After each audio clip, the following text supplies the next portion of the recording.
Hello friends, स्वागत है आप सभी का स्पेनिश ड्राइविंग थ्योरी टेस्ट के हिंदी वर्जन में। आज हम करेंगे पार्ट 31। तो चलिए देखते हैं पहला क्वेश्चन क्या है। You are driving on a road with oncoming traffic. Oncoming traffic का मतलब two way road and want to turn left, और वहां पे आपको लेफ्ट टर्न होना है।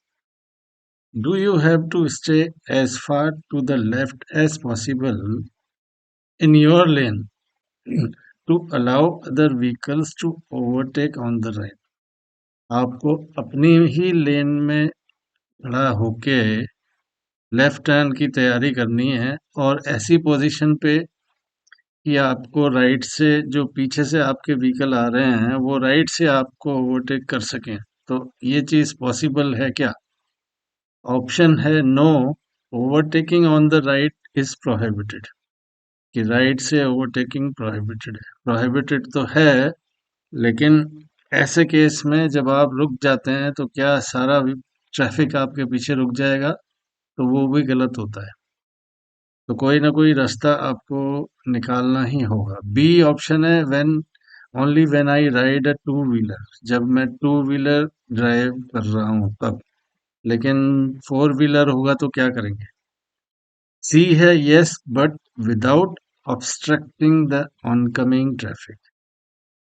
अब यहाँ देखते हैं हम इस इमेज के अंदर कि ये व्हीकल है जो अपनी लेन में चल रहा है। राइट लेन में हमको चलना होता है, और एक्सिस यानी कि जो रोड की जो लॉन्जिट्यूडनल लाइन है जो दो लेन्स को डिवाइड कर रही है, तो उस लेन के पास में बिल्कुल एक्सिस जो होती है रोड की, वहां पे खड़ा हुआ है। इसको लेफ्ट टर्न होना है, और इस वक्त ये इस पोजीशन में है कि इसको राइट से कोई दूसरा व्हीकल ओवरटेक कर सकता है। तो यही इसकी राइट पोजीशन है अगर इसको लेफ्ट टर्न होना है। तो ये सामने वाला जो व्हीकल आएगा उसको भी ऑब्स्ट्रक्ट नहीं कर रहा है, और अपने से पीछे आने वाले व्हीकल को भी ओवरटेक करने की स्पेस दे रहा है। ये डिस्टेंस इसने ऑनकमिंग व्हीकल के लिए छोड़ा हुआ है। तो this is the right position for this vehicle if it wants to turn left. So yes but without obstructing oncoming traffic, यानी कि सामने वाले व्हीकल को ऑब्स्ट्रक्ट किए बिना ये जिस पोजीशन पे खड़ा है, तो that is possible, right. Next question, where do you position yourself in this one way street to change direction to the left. अब ये वन वे स्ट्रीट हो गई। तो वन वे स्ट्रीट के अंदर तो ऑनकमिंग ट्रैफिक का कोई टेंशन ही नहीं है, तो डेंजर तो है ही नहीं। अब यहाँ पे लेफ्ट टर्न होने के लिए आप कौन सी लेन में खड़े होंगे? राइट लेन में खड़े होने का मतलब नहीं है राइट से लेफ्ट सीधा तीन लेन दिख रही है इमेज के अंदर। तो राइट वाली तो राइट टर्न लेने के लिए होगी, बीच वाली स्ट्रेट जाने के लिए, और लेफ्ट वाली लेफ्ट टर्न के लिए। तो ए ऑप्शन है in the middle lane, B है इन द लेफ्ट लेन, और सी है on the axis of the road. अब यहाँ पे एक्सिस हट जाएगा क्योंकि तीन लेन ऑलरेडी आ चुकी है। ये व्हीकल आप देख रहे हो ये मिडिल लेन में खड़ा हुआ है। इसको अगर लेफ्ट टर्न होना है तो इसको लेफ्ट लेन में आना पड़ेगा, क्योंकि ये वन वे स्ट्रीट है, यहाँ पे ऑनकमिंग ट्रैफिक नहीं है। तो left lane is the right position to turn left. B option is the right answer for this question. Next है, is there a relationship between the seat belt and the vehicle's airbag in the event of an accident. क्या seat belt और vehicle का जो airbag होता है, जो airbag blow करता है एक्सीडेंट के टाइम पे, उन दोनों के बीच में कोई रिलेशन होता है? ए ऑप्शन है yes, the protection of the airbag replaces the seat belt. जो एयरबैग का जो प्रोटेक्शन होगा वो सीट बेल्ट रिप्लेस कर देती है? नहीं। बी है yes, the use of the seat belt compliments the airbag. मतलब सीट बेल्ट अगर आप यूज करते हो तो वो एयरबैग के जो एयरबैग का जो प्रोटेक्शन सिस्टम है उसको सपोर्ट करती है, कॉम्प्लीमेंट, एक एडिशनल सपोर्ट हो जाता है एयरबैग को, अगर आपने सीट बेल्ट पहनी हुई है तो। और सी ऑप्शन है no, the airbag and the seat belt are two incompatible safety system, जो कि बिल्कुल गलत है। C option absolutely wrong. तो रिलेशनशिप जो है वो यही है कि the use of seat belt compliments the airbag, मतलब कि अगर आप सीट बेल्ट यूज करते हैं तभी एयरबैग का सही इस्तेमाल होगा, अदरवाइज आपको एयरबैग नुकसान पहुंचा सकता है। तो बी ऑप्शन जो है yes is the correct answer for this question. Next है, what does the green arrow on the lane light indicate. जो ग्रीन एरो लाइट बनी हुई है, ट्रैफिक लाइट कह सकते हैं इसको, लेकिन वो जो मेन ट्रैफिक लाइट होती है वो नहीं है। ये सिर्फ लेन का कंट्रोल सिस्टम होता है। ग्रीन एरो दिख रहा होगा आपको लेन के ऊपर। चलिए एक बार फिर देखते हैं, what does the green arrow on the lane light indicate, ये क्या इंडिकेट करती है। ए ऑप्शन है that the lane is open except for heavy vehicles. Green arrow का मतलब ये हुआ कि लेन ओपन है लेकिन सिर्फ except for the heavy vehicle, heavy vehicle के लिए नहीं है। तो ऐसा नहीं होता, लेन अगर ओपन है तो वो सबके लिए ओपन होती।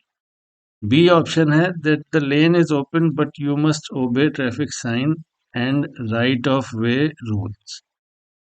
या लेन तो ओपन है लेकिन आपको जो आगे ट्रैफिक लाइट्स या ट्रैफिक सिग्नल्स आने वाले हैं उनको ओबे करना है और राइट ऑफ वे को भी फॉलो करना है।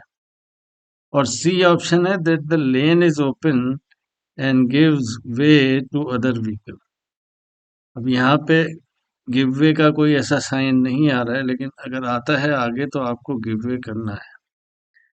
तो ये जो ग्रीन साइन है ये एरो का, ये आपको किसी और ट्रैफिक लाइट के ऊपर राइट ऑफ वे नहीं देता है। ये सिर्फ आपको यही दिखाता है कि ये लेन इस डायरेक्शन में ओपन है और आपको जो ट्रैफिक लाइट्स या राइट ऑफ वे रूल्स हैं आगे फॉलो करने हैं। तो जो बी ऑप्शन है क्वेश्चन में वो इस क्वेश्चन का सही आंसर है। The lane is open but you must obey traffic signs and right of way rules. Next, in this situation is it permitted to overtake the cyclist. अब यहाँ आप बीच में लॉन्जिट्यूडनल लाइन देख रहे हैं, सॉलिड लॉन्जिट्यूडनल लाइन है, वो भी एक नहीं दो, यानी कि ओवरटेकिंग स्ट्रिक्टली प्रोहिबिटेड है। तो क्या इस सिचुएशन में साइकिलिस्ट को ओवरटेक कर सकते हैं? ऑप्शन है yes, although to do so you have to invade the opposite lane. जी, ये इसके कहने का मतलब ये हुआ कि आप कर सकते हो, अगर आप अपने एडजेसेंट लेन में भी जाना पड़े तो भी आप जा सकते हो। और बी ऑप्शन है only if overtaking does not invade the oncoming lane, कि अगर आपकी जो ओवरटेकिंग का मैन्यूअर है वो एडजेसेंट लेन में नहीं जाकर पूरा होता है तो। और सी है no, because the sign prohibit overtaking, की साइन जो है वो ओवरटेकिंग को प्रोहिबिट करते हैं, तो आप ये ओवरटेकिंग प्रोसेस नहीं कर सकते। तो यहाँ हम देखते हैं कि ये जो साइन है लॉन्जिट्यूडनल सॉलिड लाइन, ये हमको दिखा रही है कि यहाँ पे ओवरटेकिंग नहीं हो सकती, लेकिन साइकिल के केस में आपको ये ओवरटेकिंग अलाउ है और आप ये सॉलिड लाइन को क्रॉस कर सकते हैं। तो इस सॉलिड लाइन को क्रॉस करके आप अपने एडजेसेंट लेन यानी ऑनकमिंग ट्रैफिक वाली लेन में जा सकते हैं और साइकिल क्रॉस करके यानी साइकिल को पास करके या ओवरटेक करके वापस अपनी लेन, राइट लेन में यानी साइकिलिस्ट के आगे आ सकते हैं। तो ए ऑप्शन है जो है yes, although to do so you have to invade the opposite lane. अगर आपको अपोजिट लेन यानी एडजेसेंट लेन में भी जाना पड़े तो इस तरह से आप ये ओवरटेकिंग को कर सकते हो, right. When driving on a road outside of town with three lanes in the same direction of travel, तीनों लेन एक ही डायरेक्शन है, लेकिन ये है आउटसाइड द टाउन। जो हमने पहले क्वेश्चन किया वो स्ट्रीट थी, यानी कि वो अर्बन एरिया था। ये है इंटर अर्बन एरिया। तो यहाँ पे पूछते हैं आगे, which lane should we use to change the direction to the left, in the middle lane, in the left lane और on the axis of the road. अब एक्सिस तो आप हटा दो, क्योंकि एक्सिस का कोई मतलब नहीं होता जब तीन लेन एक ही डायरेक्शन में है। तो अब ऑप्शन रह गया बीच वाला और लेफ्ट लेन। तो इसमें भी आपको लेफ्ट लेन पे ही जाना पड़ेगा। अगर तीन लेन है तो ये जो लेफ्ट लेन है वो लेफ्ट टर्न होने के लिए होती है, राइट वाली लेन राइट टर्न होने के लिए होती है और मिडिल वाली लेन स्ट्रेट जाने के लिए होती है। तो हमको अगर लेफ्ट टर्न होना है तो लेफ्ट लेन में ही आना पड़ेगा। B option is the right answer for this question, चाहे आप अर्बन एरिया में हो या इंटर अर्बन एरिया में। नेक्स्ट है, on this conventional road you are allowed to park your vehicle on the side of the road. Conventional road मतलब inter urban, शहर से बाहर। क्या आप आपकी व्हीकल को रोड के साइड में पार्क कर सकते हो? A, for getting on and off the passengers, passenger को उतारने चढ़ाने के लिए नहीं हो सकता। A option is wrong.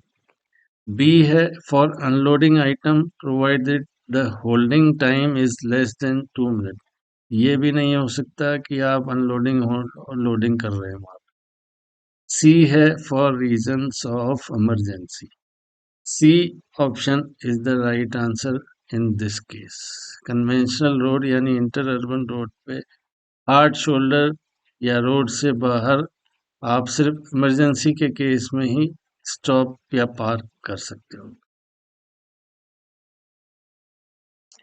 Can an agriculture tractor with a permissible total weight of more than 3,500 kg be driven with a class B driving license? B driving licence के साथ हमको सिर्फ व्हीकल्स जो 3,500 केजी तक के होते हैं वही ड्राइव करना अलाउ होते हैं, और सिर्फ 9 सीटर इंक्लूडिंग ड्राइवर। यहाँ हमसे पूछा जा रहा है कि एग्रीकल्चर ट्रैक्टर जो 3,500 केजी से ऊपर है, क्या वो हम चला सकते हैं? जी हाँ, हम चला सकते हैं। यस, जो एग्रीकल्चर ट्रैक्टर हैं वो एक्सेप्शनली 3,500 केजी से ऊपर के हम ड्राइव कर सकते हैं बी क्लास ड्राइविंग लाइसेंस के साथ। यस। नेक्स्ट है, in this situation do you have to give priority to the group of cyclist. अब साइकिलिस्ट यहाँ पे लेफ्ट से आ रहे हैं, नॉर्मल इंटरसेक्शन पे अगर आपको कोई, ये बिना साइन का इंटरसेक्शन है, कोई साइन पोस्टिंग नहीं है यहाँ पे, तो नॉर्मल जनरल रूल के हिसाब से जो व्हीकल राइट से आ रहे हो उनको हम गिव वे करेंगे, यानी उनको जाने देंगे हम पहले। अब यहाँ लेफ्ट से आ रहे हैं साइकिलिस्ट, तो क्या पूरे ग्रुप को हमको देना पड़ेगा? ए ऑप्शन है yes, but only to those who are already at the intersection. मतलब कि हाँ, लेकिन खाली उनको जो एंटर हो चुके हैं। बी है, no motor vehicles have priority over bicycles. नहीं, मोटर व्हीकल को बाइसिकल के ऊपर प्रायोरिटी है, ऐसा कुछ नहीं है। ये गलत है ऑप्शन बी। सी है यस, द होल ग्रुप। अब यहाँ देखिए, ये लेफ्ट से आ रहे हैं साइकिलिस्ट और ये पहला जो साइक्लिस्ट है वो इंटरसेक्शन के अंदर एंटर हो चुका है। तो यहाँ पूरे ग्रुप को आपको गिव वे करना पड़ेगा। खाली एक ही को आप अलाउ नहीं कर सकते, यानी जाने नहीं दे सकते। पूरे ग्रुप को आपको गिव वे करना पड़ेगा, क्योंकि एक साइक्लिस्ट, जो पहला साइक्लिस्ट है, वो एंटर हो चुका है, तो पूरे ग्रुप की प्रायोरिटी हो जाती है, भले ही वो लेफ्ट से आ रहे हो। तो ऑप्शन सी जो है, yes, the whole group, you have to give priority to the whole group of cyclists. On which type of road are there generally more accidents due to fatigue and drowsiness? Drowsiness और fatigue, थकान की वजह से generally ज्यादा accidents कौन से road पे होते हैं? On roads with built up area, यानी कि जो शहर में जो रोड होते हैं उन पे, या on country roads with lot of curves, जहाँ पे मोड़ ज्यादा होते हैं, और on motorways and dual carriageways. तो मोटरवेज और डुअल कैरेजवे पे हम ही स्ट्रेट रोड होते हैं, जहाँ पे एक मोनोटोनस इफेक्ट आता है।